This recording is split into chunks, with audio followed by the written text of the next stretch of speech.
How do warriors create wealth? Alright, hold on to your hats.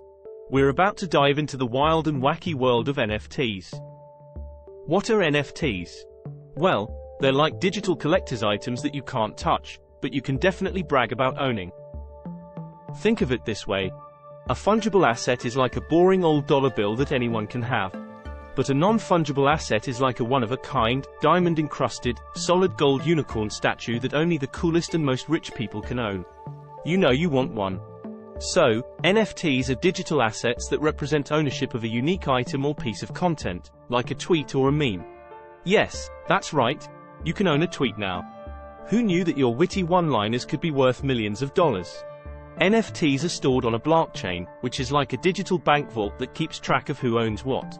It's like a big game of digital tag, and whoever has the NFT at the end is the winner. But don't worry, it's all legit and secure, so you won't get tagged out by some sneaky hacker.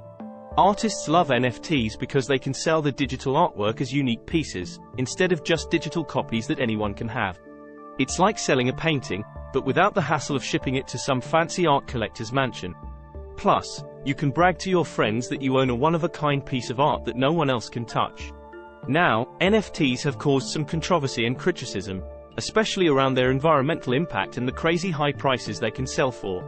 But hey, if you've got the cash to burn and want to own a digital meme that will make all your friends jealous, go for it. So, there you have it.